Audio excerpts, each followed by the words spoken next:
자, 열왕기하 14장에서 말씀을 받겠습니다. 14장 1절에서 4절.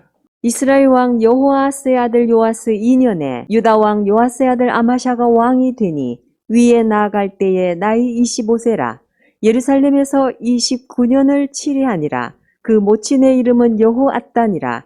예루살렘 사람이더라. 아마샤가 여호와 보시기에 정직히 행하였으나 그 조상 다윗과는 같지 아니하였으며 그 부친 요아스의 행한 대로 다 행하였어도 산당을 제하지 아니하였으므로 백성이 오히려 산당에서 제사를 드리며 분향하였더라.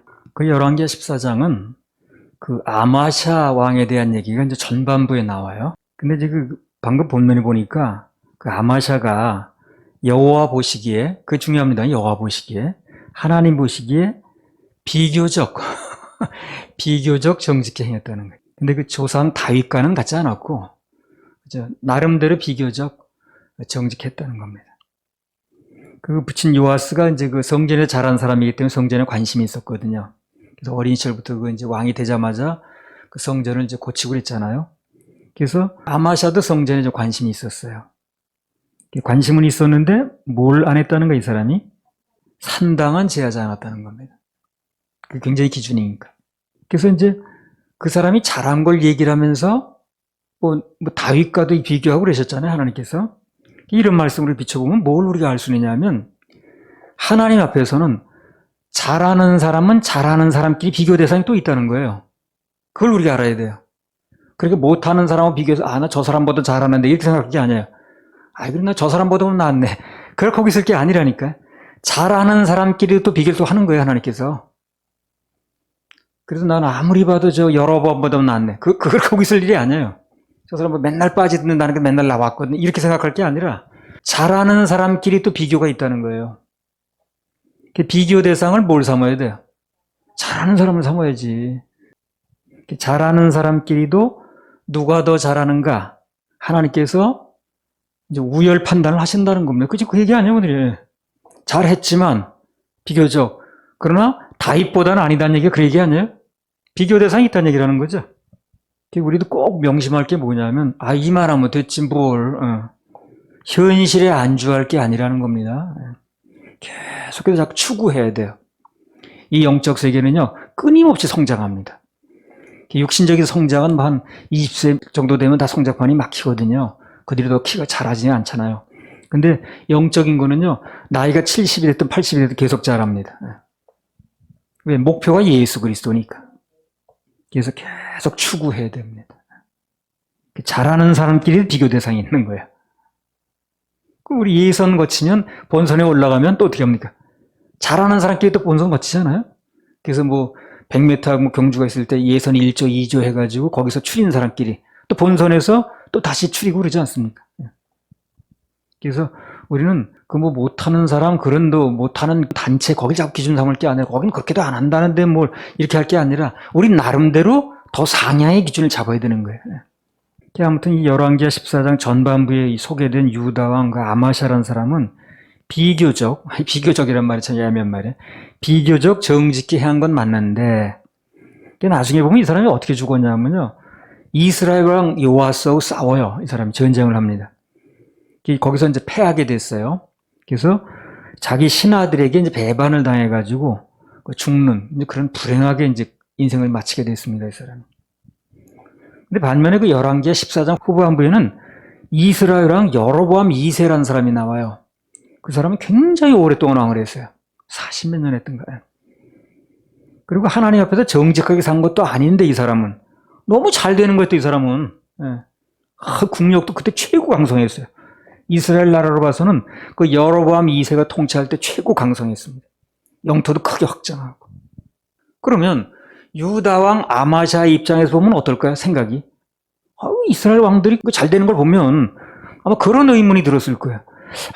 아무리 봐도 나는 이스라엘 왕 요아스나 그 후에 한 여로보암 2세보다 내가 잘하는 것 같은데, 낫게 행동한 것 같은데, 그들은 왜 그렇게 잘 되나? 나는 그들하고 전쟁만 하면 지고 말이야. 왜 이렇게 나쁜 결과가 나는가?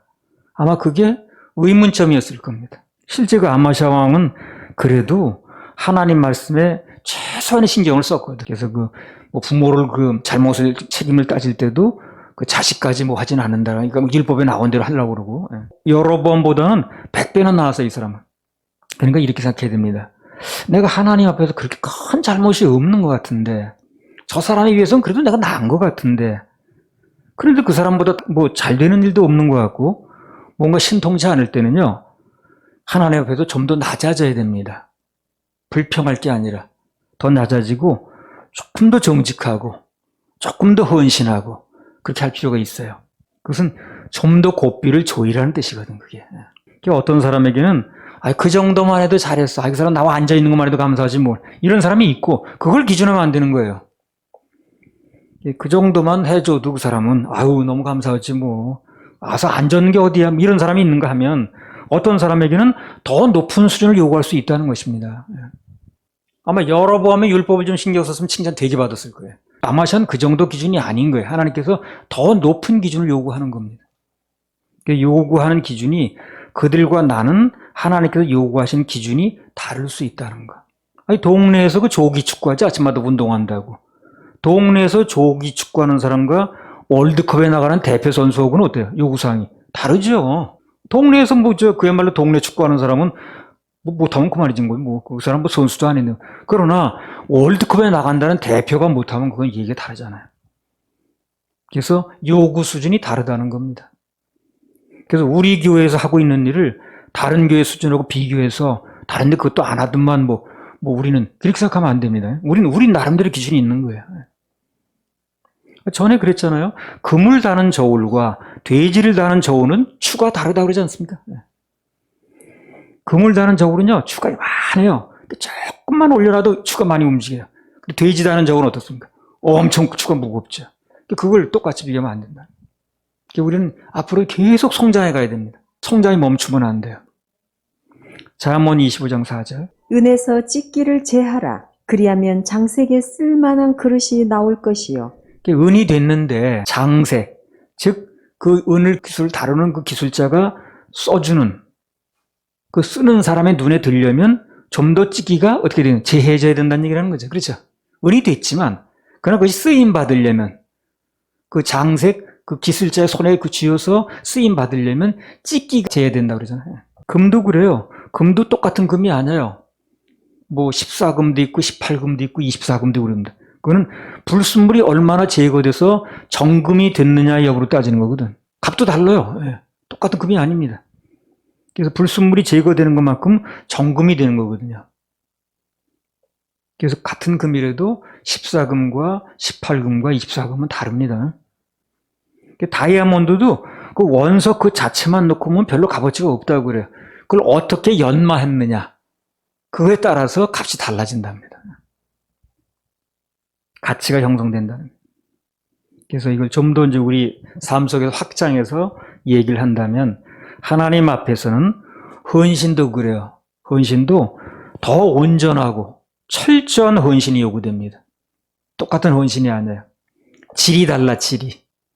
물질을 드린다라든가 헌신을 한다라든가 모든 면에 그게 하는 모습이 비슷해 보여도 똑같지 않아요. 다 질이 다릅니다, 질이. 그래서 반헌신이라든가 반마음이라든가 그런 것들은 하나님 앞에서 잘 통하지 않아요. 하나님께서는 더 그걸 생각하시더라고.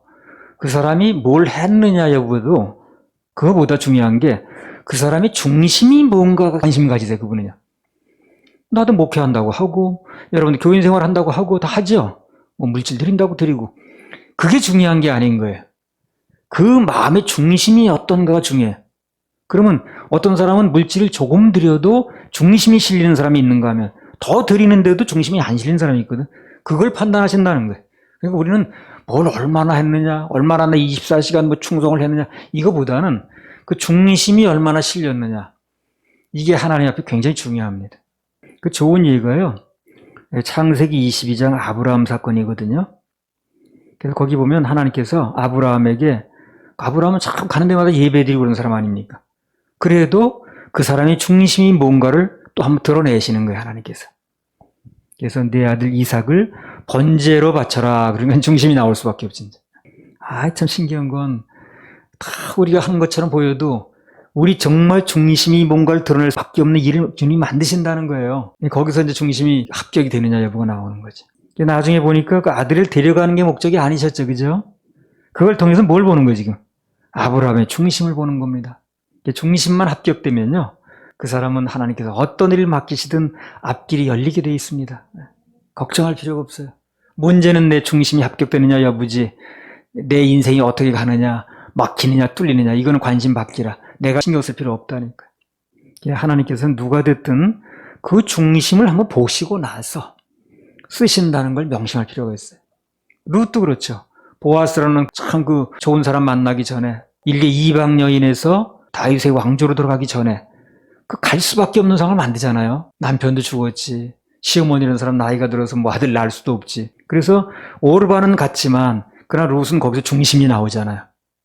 중심이 나온 걸 보고 그 다음에 하나님이 그 사람에게 예비했던 복을 주시는 겁니다. 저는 2007년 정도 됐을 겁니다. 2월 달에 강릉 정동진에서 집회를 했거든요. 정동진 기도원들이 집회를 했는데, 그때도 물질이 너무 어려운 거야. 그 마음속에 큰 어려움이 있었습니다. 물질이라는 게 끝나게 되면 다 그 세도 주고 이렇게 해야 되는데. 근데 그 어려울 때마다 나를 버티게 한 게 뭐냐면, 이것을 통해서 하나님께서 이 어려움 중에 내 중심이 뭔가를 보시길 원하시는구나. 이 마음이 나한테 들어오더라고. 그래서 그 생각 때문에 버틴 거예요. 이렇게 어려울수록 내 중심이 뭔가 나오게 되니까. 그래서 내 중심을 한번 보시길 원하시는구나. 이 생각이 들어가니까 이제 그 버텨진 거죠. 그래서 여러분도 그렇습니다. 뭔가 이제 어려움이 닥치잖아요. 그러면 이렇게 생각을 하세요. 하나님께서 이걸 통해서 내 중심을 한번 보시려고 하시는구나. 그렇게 생각하시죠. 틀림없습니다. 중심을 보려고 그러는 거예요. 욥기 23장 10절. 나의 가는 길을 오직 그가 하시나니 그가 나를 단련하신 후에는 내가 정금같이 그렇죠. 나오리라. 하나님께서 나를 단련하시는, 연단하시는, 고난을 통과케 하시는 목적이 망하게 하려는 게 아니라는 거예요. 그렇죠? 결국 정금 만들려고 하는 것입니다. 그걸 우리가 알아야 돼요. 그걸 알 때에 우리에 닥치는 모든 것을 제대로 반응할 수가 있어요. 정금만 되면은 여러분 이거 아셔요? 정금만 되면 우리나라에서만 가치가 있는 게 아니에요. 금덩어리가 미국 가 있든 아프리카 가 있든 금은 전 세계적으로 다 알아줍니다. 그러니까 정금만 되느냐가 문제지, 되고 나면 뭐 어디가 있든, 시골에 있든 서울에 있든 관계가 없어요. 금은 전 세계 어디다 알아주고요. 그래서 우리 이 자라는 청소년들이 정말 하나님 앞에서 정금이 되어 갈수록 사회 그 사람이 어디 가서 뭘 하고 있든, 무슨 직장을 갖든, 무슨 업무에 종사하든 관계없습니다. 거기서 다 빛나게 되어 있어요. 금은 다 빛나요. 금이 녹슬지는 않습니다. 자, 마가복음 10장 46절에서 52절. 저희가 여리고에 이르렀더니 예수께서 제자들과 허다 무리와 함께 여리고에서 나가실 때에 디메오의 아들인 소경 거지 바디메오가 길가에 앉았다가 나사렛 예수시란 말을 듣고 소리질러 가로되 다윗의 자손 예수여 나를 불쌍히 여기소서 하거늘 많은 사람이 꾸짖어 잠잠하라 하되 그가 더욱 심히 소리질러 가로되 다윗의 자손이여 나를 불쌍히 여기소서 하는지라. 예수께서 머물러 서서 저를 부르라 하시니 저희가 그 소경을 부르며 이르되 안심하고 일어나라 너를 부르신다 하매 소경이 겉옷을 내어버리고 뛰어 일어나 예수께 나아오거늘 예수께서 일러 가라사대 내게 무엇을 하여 주기를 원하느냐. 소경이 가로되 선생님이여 보기를 원하나이다. 예수께서 이르시되 가라 내 믿음이 너를 구원하였느니라 하시니 저가 곧 보게 되어 예수를 길에서 쫓으니라. 네, 그래서요, 우리가 알다시피 바디메오는 눈은 장님이에요. 직업은 뭡니까? 거지입니다. 참 인생으로 비참하지. 거지면 눈이 떴던가. 눈은 장님에다 직업은 거지. 그러면 왜 하나님께서 그 바디메오라는 사람은 무슨 죄가 그렇게 많길래 다른 사람에게 없는 그런 특별한 어려운 상황을 주었는가? 이걸 우리가 생각해 볼 필요가 있어요. 왜 이게 어떻게 보면 우리 모두의 얘기도 되는 거거든. 나만 특별히 어려움이 많다는 사람 있잖아요. 왜? 다른 사람 그렇게 어려움이 없는 것 같은데 나만 특별한 어려움이 많네. 그런 경우가 있거든. 왜 하나님께서 이 바디메오라는 사람에게 다른 사람에게는 없는, 다른 사람 직업이 거지면 눈에 떴든가 뭐 둘 중에 하나만 오는데 이 사람은 눈도 못 뜨지 거지에다가. 어려운 상황을 왜 줬느냐는 거예요. 결국은 고쳐주실 거면서, 그죠? 그것도 하나님의 섭리면에서 봐야 답이 나옵니다. 그렇게 하신 이유는요, 바디메오의 중심을 한번 보시겠다는 거예요. 이 사람은 중심이 나올 수밖에 없는 일이 벌어졌어요. 그래서 이제 바디메오처럼 어려움을 겪는 사람들이 있다면, 수많은 사람들이 그런 사람이 있다면, 그 교훈과 정답을 주시려고 하는 거예요. 바디메오 사건을 통해서. 우리는 바디메오 사건을 통해서 내게 닥치는 일에 적용을 할 줄 알아야 돼. 바디메오 사건으로 끝나는 게 아니고 그 사건을 통해서 그런 인생의 난관에 부딪힌 사람들이 어떻게 하니까 하나님의 응답을 받았다 하는 걸 적용할 수 있어야 된다는 거예요. 그래 설교에 가치가 있는 거 아니에요? 그래서 누구나 이것을 참고할 수 있어야, 적용할 수 있어야 그래 전과 아닙니까? 전과 한 권 가져오면요 천군만말 얻은 것 같아. 거기 답이 다 있거든. 이 성경의 전과니 얼마나 좋아요. 그래요. 그래서 그때 그 전과는 보기만 하면 그냥 부모님들이 막 눈치 줘가지고 너 전과 맞지? 그런 말이야. 근데 이 전과는 하나님 보시라고 허락해 준 전과인데 얼마나 좋냐. 왜 그거 보냐고 하지도 않는데. 인생에서 어떤 어려운 경우가 이제 벌어질 수 있거든요. 그러면 괜히 원망불평, 뭐 낙심 그런 거 하지 말고 오늘 바디메오가 어떻게 했습니까? 더 소리 질렀어. 이 중심이 나오는 거거든. 한 번 더 주님 바라봐야 돼요. 그리고 더 간절히 주님 불러야 됩니다. 중심이 자꾸 나와야 돼요. 그럴수록 주님도 간절히 부르고 주님께도 맡겨드리고 더 진심의 감사를 올려드리고 자꾸 중심을 내놔야 됩니다. 그거 모시려고 하는 거니까. 결국 바디메오가 눈도 뜨고요. 눈 떴으니까 거지도 그만하겠지 뭐 이제. 그래서 하나님께서 그런 일을 벌이시는 이유는 하나님의 섭리면에서 볼 줄 알아야 되는데 그 이유는 중심을 보시고 그게 다 루시나 마찬가지입니다. 그것을 우리가 이제 염두에 두어야 된다는 거예요. 아브라함도 중심에 합격하니까 여호와 이레의 복이 왔지 않습니까? 사무엘상 1장 12절에서 16절. 그가 여호와 앞에 오래 기도하는 동안에 엘리가 그의 입을 주목한즉 한나가 속으로 말하매 입술만 동하고 음성은 들리지 아니하므로 엘리는 그가 취한 줄로 생각한지라. 엘리가 그에게 이르되 내가 언제까지 취하여 있겠느냐? 포도주를 끊으라. 한나가 대답하여 가로되 나의 주여 그렇지 아니하니이다. 나는 마음이 슬픈 여자라. 포도주나 독주를 마신 것이 아니요 여호와 앞에 나의 심정을 통한 것뿐이오니 당신의 여종을 악한 여자로 여기지 마옵소서. 내가 지금까지 말한 것은 나의 원통함과 격동됨이 많음을 인함이니이다. 그래서 슬픈 마음을 가지고 참 어려운 사정을 가지고 하나님께 나간 것도 자기 큰 맘 먹고 나간 건데 아니 그 위로해줘야 될, 격려해줘야 될 그런 문제를 가지고도 하나님께 나왔습니까? 하고 칭찬해줘야 될 제사장이라는 사람이 태어나부터 여자가 낮술에 취해가지고 이렇게 정신없이 횡설수설 되냐 이렇게 얘기를 하는 거예요. 그러니까 한나가 그러죠. 내 주여 그렇지 않습니다. 나는 마음이 슬픈 사람입니다. 포도주나 독주를 마신 게 아니고요. 하나님 앞에 내 심정을 좀 통하는 겁니다. 이렇게 얘기를 했죠. 마찬가지입니다. 결국은 아이 주셨죠. 주실 건데 왜 이렇게 인생을 어렵게 하냐고. 안 줄 것도 아닌데. 이유는 하나님과 심정이 통한다면 주시려고. 심정이. 다른 말로 중심 한번 보시려고. 그거예요. 그래서 어려움이 있다는 건 결국 어려움 속에는 그 사람 중심이 나올 수밖에 없어요. 쇼를 하고 무슨 뭐 거칠이라고 하는 건 다 여유가 있을 때 하는 거예요. 정말 극한 상황이 오면 그 사람 중심이 나올 수밖에 없어요. 아니 예를 들어서 뭐 집에 불 났는데 아유 내 채통이 있지 소리를 뭐 어떻게 지르냐. 야 여기 불 났어. 이렇게 말합니까? 그때는 그냥 막 소리 지르고 그러지. 옛날에 어떤 그 정말 무게 잡는 목사 한 사람이 있었어요. 내가 아는 어떤 뭐 최인가 뭔가 있었는데 그 사람 평소에 나이에 비해서 나이 먹은 티를 이렇게 내더라고. 나보다 나이가 한 5살인가 아래인데 이제 그렇게 이제 어른 티를 내는 거야.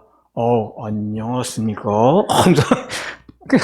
그럼 또 그렇게 나오니까 어떻게 해. 그래서 나는 가볍게 인사하다가 또 정중하게 인사하게 되고. 뭐 어르신 목사도 있는데 전혀 자기는 그렇게 이제 젊은 티를 안 내더라고. 근데 어느 날 수양회를 이제 연합 수양회를 갔는데 그 악기가 굉장히 비싼 악기예요. 비가 쏜 악기가 온 거야, 갑자기. 노천에서 그냥 집회를 하는데. 그리고 그 악기에 물 묻으면 안 되잖아, 비 맞으면. 그때부터 소리 지르기 시작하면 빨리 치워! 하고 소리 지를 때. 그때도 그렇게 말하면 안 되지. 치우시오. 천천히 치우세요. 이래야 될 거 아닌가? 평소 하던 대로면. 그렇지 않더라고. 중심이 나온 거예요.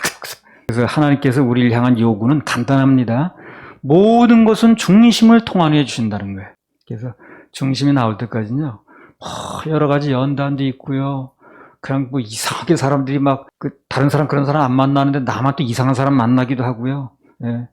3년 만에 뭐 그런 사람 처음 봤다는데 그런 사람 붙여주기도 하고 그래요. 예. 그래서 그게 다 우리의 중심이 나오게 하는 겁니다. 중심이 나오는 게 뭐냐면 주님께 또 매달리게 만든다 그 말이에요. 이게 대부분의 사건 속에 들어있는 그분의 의도와 메시지라고 보면 틀림이 없습니다. 예, 할렐루야, 우리 하나님께 박수 올려드립니다. 내 짐이 무겁고 힘이 드냐, 고난이 유익이라 그런 찬양에서 내 짐 내 짐이 무겁고 힘이 드냐 무겁고 힘이 드냐 주를 보라 고난이 유익이라 말씀하시네 주님 말씀하시네 나의 가는 그 길을 오직 주가 하나니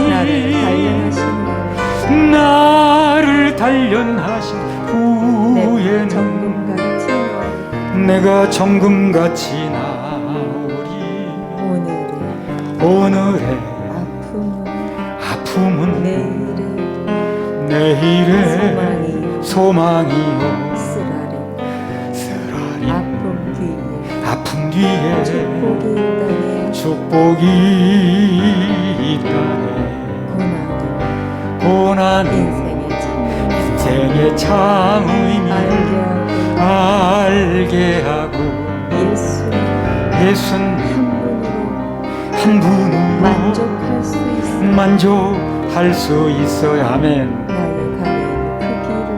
나의 가는 그 길을 오직 주가 하나니 나를 단련하신 후에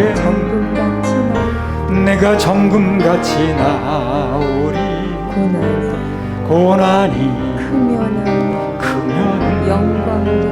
영광도 크는 것 장차 받은 영광과 비교할 수 없다네 고난의 십자가 보배이며 능력이라 주님 따르는 자 십자가 져야만 하리 나의 가는 그 길을 오직 주가 하나니 나를 단련하신 후에는 내가 정금같이 나오리 좁은 길 가는 자 생명길 영광의 길 십자가 지인 후에 면류관 있으리 십자가 진 위에 면류관 있으리 마태복음 15장 21절부터 28절 예수께서 거기서 나가사 두로와 시돈 지방으로 들어가시니 가나안 여자 하나가 그 지경에서 나와서 소리질러 가로되 주 다윗의 자손이여 나를 불쌍히 여기소서 내 딸이 흉악히 귀신 들렸나이다 하되 예수는 한 말씀도 대답지 아니하시니 제자들이 와서 청하여 말하되 그 여자가 우리 뒤에서 소리를 지르오니 보내소서. 예수께서 대답하여 가라사대 나는 이스라엘 집에 잃어버린 양 외에는 다른 데로 보내심을 받지 아니하였노라 하신대 여자가 와서 예수께 절하며 가로되 주여 저를 도우소서. 대답하여 가라사대 자녀의 떡을 취하여 개들에게 던짐이 마땅치 아니하니라. 여자가 가로되 주여 올소이다마는 개들도 제 주인의 상에서 떨어지는 부스러기를 먹나이다 하니 이에 예수께서 대답하여 가라사대 여자야 내 믿음이 크도다. 내 소원대로 되리라 하시니 그 시로부터 그의 딸이 나으니라. 자, 여기도 보면 가나안 여인이 자기 기가 막힌 사정을 호소하는 거예요 지금. 근데 예수님께서 한 말씀도 대답을 안 하시더라고요. 그럼 마음 상하죠. 난 답답하게 얘기를 하는데 대답도 안 하면 좀 야속하지 않아요? 여러분 정말 뭐하죠? 내 사정이 이렇다고 내가 여러분 답변도 안 해봐요. 속으로 저분 좀 냉정하네 정말 자기 일 아니라고 저럴까. 뭘 물어봐도 대답도 안 하고 심써 말하는데 관심도 없어하고 기분 나쁘죠. 그런데요, 주님과의 관계에서 성공하고 응답을 얻으려면 우선 그 단계를 잘 넘어야 됩니다. 여기 순서대로 나온 거 이게요. 신앙생활 하다 보면 하라고 기대했는데 주님으로부터 아무 응답도 없는 것 같고 대답도 없는 것 같을 때가 있죠. 있잖아요. 기도해도 꼭 내 벽에다 대고 혼자 하는 것 같고 말이에요. 그런 느낌을 받을 때가 있다니까요. 그때가 바로 중심 보일 때입니다. 그때가 중심이 나와야 돼요. 그런 걸 통해 중심이 자꾸 나와야 됩니다. 더 바디메이처럼 더 매달리고 한 번 더 소리 지르고 그냥 끝까지 포기하지 않고 주님만 바라보니까 다른 데는 볼 데가 없다 그러니까 결국 응답이 왔잖아요. 그렇죠? 그 과정 중에 주님만 바라보는 중심이 나와야 된다니까요. 그러니까 뭐 사울도 뭐 응답이 별로 없다 그러면 무당 찾아가고 중심이 안 나왔지. 마태복음 15장 24절. 예수께서 대답하여 가라사대 나는 이스라엘 집에 잃어버린 양 외에는 다른 데로 보내심을 받지 아니하였노라 하신대. 네, 또 하나 뭐냐면 그 마음이 너무 상했지만 대답도 안 오니까 그래도 주님만 바라본 거예요. 여자가 1차 시험을 합격했지. 근데 그 주님의 응답은 너무 또 싸늘한 거예요. 무정했습니다. 뭐라고 말씀하셨냐면요. 대답하여 가라사대 나는 이스라엘 집에 잃어버린 양 외에는 다른 데로 보내심을 받지 않았다. 이거 상대 입장에서 보면 완전 차별대우 받는 겁니다. 그렇죠? 병 고쳐주는 것도 이방인은 아니란 얘기를 하는 거 아니에요. 이스라엘 사람이 아니면 안 된다는 얘기를 하는 거 아니에요. 그래서 뭔가 차별대우 받는 것 같을 때 그걸 또 잘 넘겨야 돼요. 이게 살다 보면 다 있어요, 이런 일이. 뭔가 나는 차별대우를 받는 것 같아. 그리고 똑같이 나는 뭘 했는데 나는 관심도 못 받는 것 같아. 그럴 때가 있습니다. 다 겪어 이걸요. 그때가 중심이 나와야 됩니다. 저 사람만 사랑해주고 저 사람만 관심 가져주고 뭔가 차별대우하는 것 같고 그때 마음을 잘 다스려야 돼요. 그때는 응답이 아주 가까울 때입니다. 이 가나안 여인이 그 뒤로 금방 응답 받았어요. 근데 그런 과정이 있었어요. 그래서 그런 일이 벌어지게 되면 응답이 가까웠다는 거예요. 저 사람은 잘 들은 나는 왜 맨날 이 모양이야. 그런 시기를 잘 넘어야 되는 거예요. 그럴 때 오히려 더 산당도 없어요. 그 말이야. 더 그냥 중심이 나와야 되는데 거기서 이제 눌러앉으면 안 되는 거지. 우리가 주님 만날 때 가장 많은 경우가 뭘로 만나면 말로 만납니다. 그렇지 말로. 그 주님 무슨 성체로 나타나신 게 아니잖아요. 말로 만납니다. 말로. 기도도 말이고요. 그래서 주님 만나려면 말부터 잘해야 됩니다. 원망, 무슨 불평 그런 분위기 속에서는요. 주님 만날 수가 없어요. 코드가 안 맞아요. 내가 비교 대상으로 누군가를 삼는다면 잘 몰라서 그렇죠. 그 사람도 다 어려운 시기를 넘긴 거예요. 말을 안 해서 그렇지. 내가 쫓아다니고 안 봐서 그렇지. 그 사람만 고난이 없었던 게 아닙니다. 절대. 누군가 복을 받고 하나님 앞에서 잘 되는 사람이 있다면 그 사람 시기 질투하면 안 돼요. 그 사람도 다 그 고난의 시절을 다 넘긴 겁니다. 그 명성교회? 거기도 뭐 오늘날 잘 되니까 사람들이 뭐 어떻게 저 사람은 그렇게 복을 받아가지고. 근데 그 책 보니까요. 뭐 세탁소 보고 어디 버스 정점 위에다 아무 사람 안 사는 데다가 뭐 아주 엄청 고생했더라고요, 처음에. 다 어려운 시기를 넘겨서 그 다음에 그 중심이 합격되고 다 온 거죠. 그러니까 우리는 그 사람이 어떻게 복을 받았나 그건 알아봐야지 자꾸 시기하고 질투하면 안 되는 거예요. 그래서 차별대우 받는 같은 그런 시절이 이제 오는 거예요. 그때도 다 과정을 거치는 단계니까 잘 넘겨야 됩니다. 앞으로 우리 살다 보면 그런 일이 각자 누군가에게 있을 수 있어요. 그때 잘 넘기시기 바랍니다. 그때가 정말 중심이 나올 때예요. 마지막 시험이 또 하나 있었죠. 마태복음 15장 26절. 대답하여 가라사대 자녀의 떡을 취하여 개들에게 던짐이 마땅치 아니하니라. 갈수록 태산이야. 갈수록 태산. 두 번째까지 넘겨더니 또 이렇게 나오는 거예요. 한마디로 너는 개다 그런 얘기를 하는 건데 참 응답받는데 마지막 시험은요.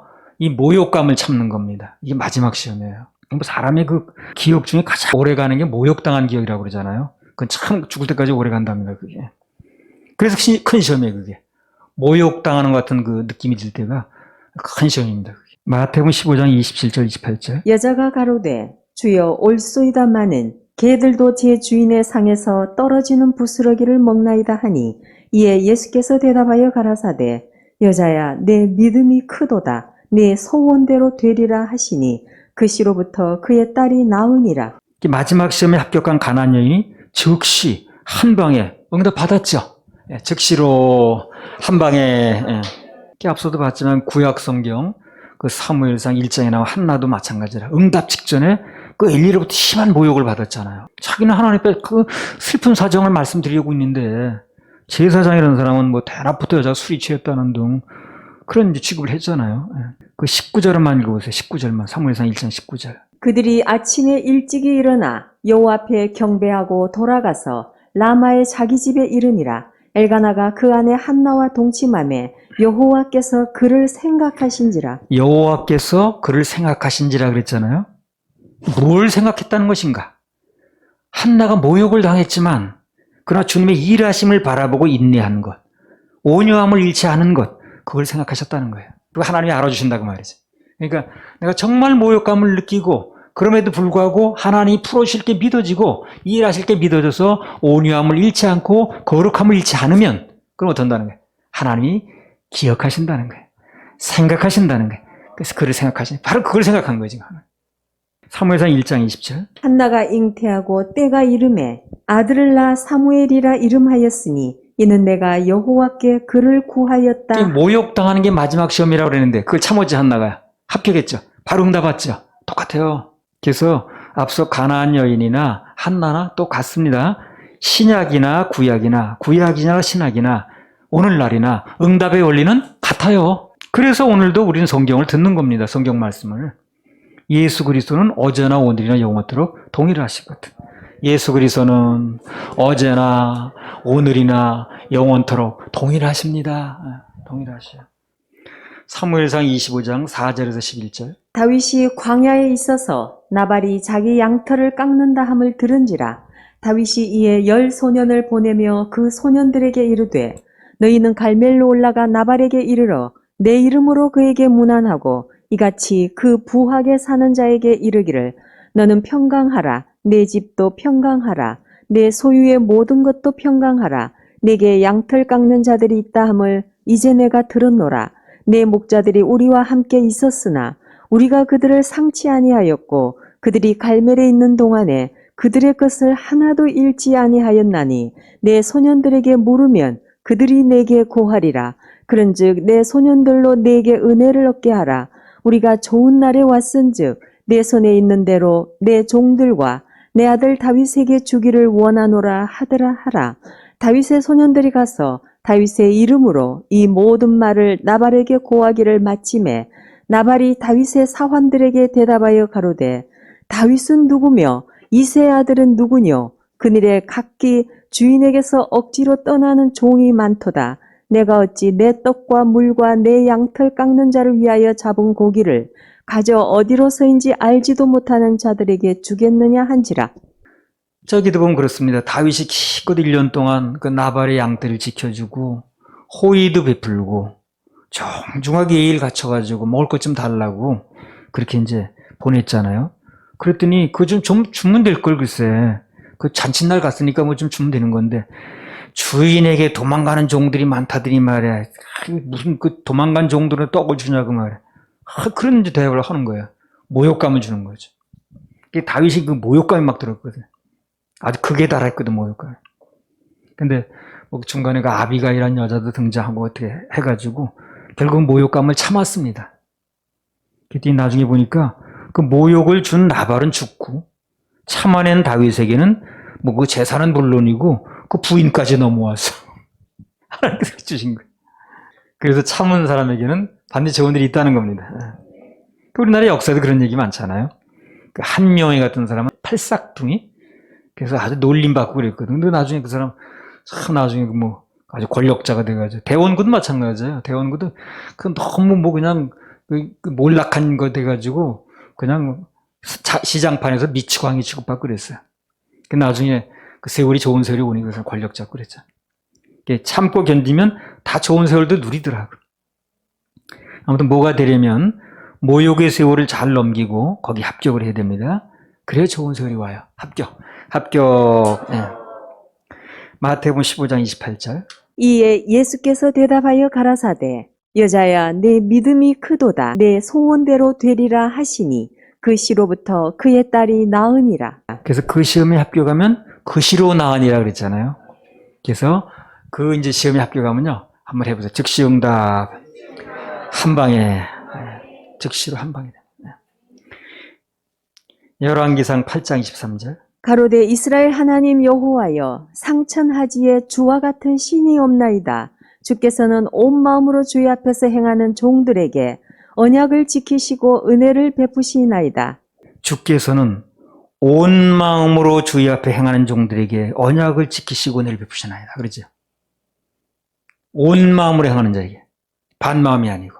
이게 굉장히 중요한 거예요. 우리는 늘 주님 앞에 온 마음을 가질 필요가 있어요. 그게 응답받는 비결이고 언약을 그분이 이행시키는 비결입니다. 그래서 그걸 반마음 품지 말고 사울처럼 늘 온 마음을 가져야 됩니다. 그래서 오늘 이 말씀을 듣는 모두는 하나님 앞에 온 마음을 들이시기 바랍니다.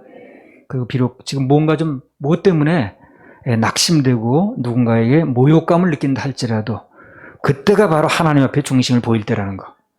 그걸 꼭 알아야 됩니다. 살다 보면 그럴 때 있잖아요. 모욕감을 느낄 때. 그때가 내 중심이 나올 때고 응답이 가까울 때라는 거. 반드시 역사가 일어납니다. 반드시 축복, 반드시 해결, 반드시 응답. 할렐루야, 우리 하나님께 박수 올려드립니다.